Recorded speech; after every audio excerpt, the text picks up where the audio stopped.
Hi all, welcome back to my next little tutorial. This time it's template talk part 2, and I just wanted to talk a little bit about my new or actual Cubase 5 template. Okay, before I start I just wanted to mention that I didn't make use of any external routing software or any additional stuff which is similar to this. I just wanted to have one template which just uses all instruments and sample libraries within the sequencer. So if I open my instrument rack, you find all those Contact 3s and the Vienna Ensemble software here. So everything happens inside the sequencer. I don't have any additional slaves or any routing software like Bejewel. I mean, I really love the software, but I just wanted to have one template which just makes use of internal stuff, just for the sake of easiness. So here you can see the bar track, the tempo track, a video, movie track, and all the instrument folders. So inside the strings folder you find the cinematic strings, you find some solo strings of VSL, you find some phobia strings, you find east-west strings, you find in the woods folder you find solo VSL, woods, some phobia, you find east-west stuff, and so on. The same basically applies to the brass folder, some phobia brass, east-west brass, VSL epic horns, some solo horns from the East-West library, which I really like, and of course the true trumpet patches from the East-West library, which I really like, my favorite trumpet patches so far, and of course the sample modeling, the trumpet, to always good to have for layering and playing solo parts. And okay, then I have the percussion folder, which contains a grand cassa, timpani, snare, cymbals and stuff like this, and another folder which is called melodic percussion. So I always have this folder for, basically all percussion instruments which creates notes and not just, hits and bangs and non-melodic stuff. So basically you find here the tubular bells, glockenspiel, xylophone, the marimba. Of course the harp is not really like a melodic percussion instrument, it's really a string instrument, but I just wanted to have the string folder just for, the strings. Okay, that's it for the arrangement window, and I'm going to a little bit talk about the mixer. If I open my mixer, you find a lot of group tracks going on here. So basically all the instrument tracks lead into the group tracks, and I recently rearranged my template because I just wanted to have the total control when it comes to mixing.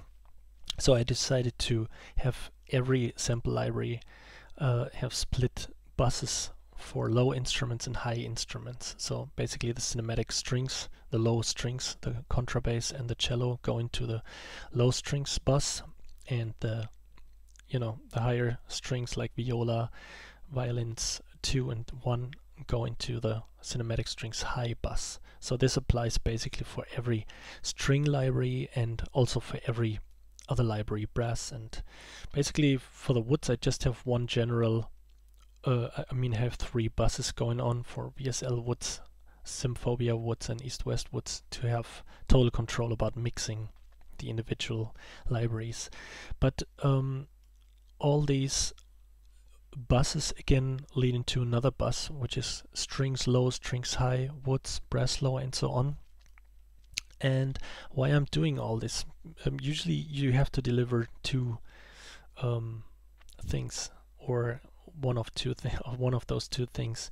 The first thing is a general unmastered or mastered stereo stem, and the second is just split out stems. So to be fast, and especially with a new multi export of Cubase 5, it's really easy to just export like 30 or 40 stems within like 2, 3 or 4 minutes.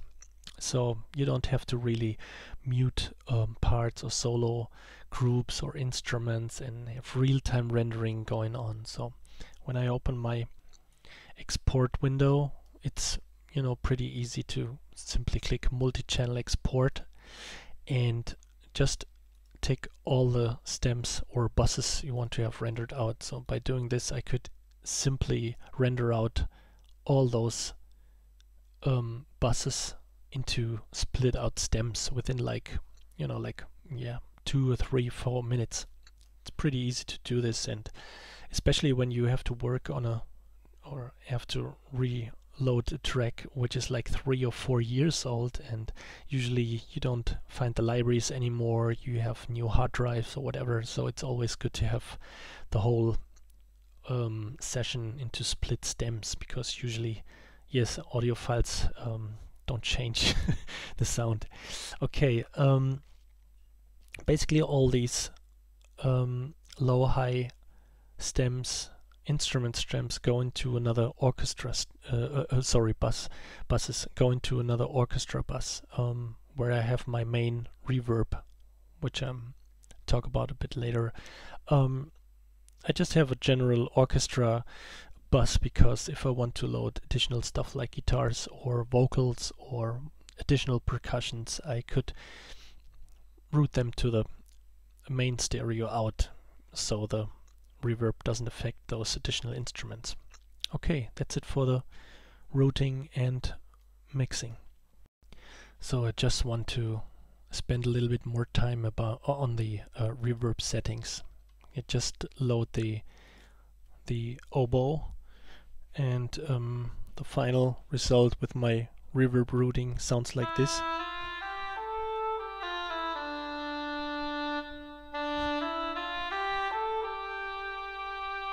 This is the VSL oboe.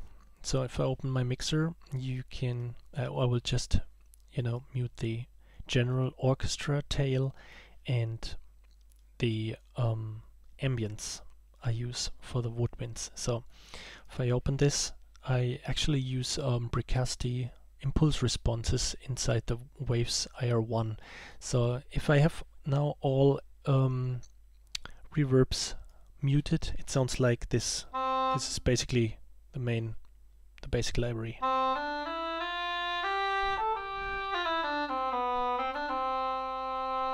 So if I activate my ambience, it sounds like this. So you just have a little bit of room and distance on it.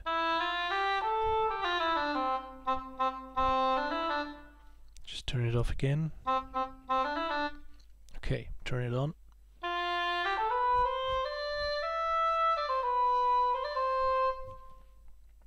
Okay, so if I additionally turn on my main orchestra reverb, which looks like this, it's basically not a room or a hall, it's just a plate from the Bricasti Impulse Responses library, and it's pretty long, as you can see here, but I just use it very subtle and very low, so it adds a little bit of color and a nice tail.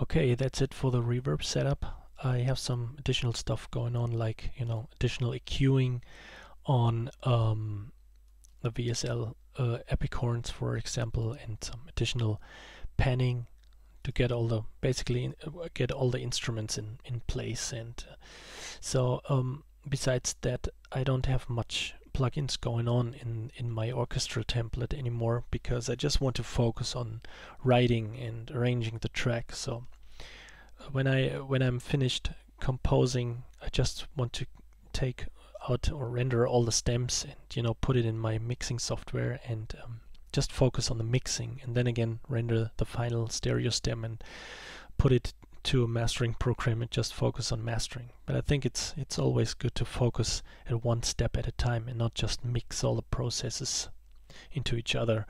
Okay, so I hope you enjoyed, and if you have any questions, let me know, and see you next time. Bye.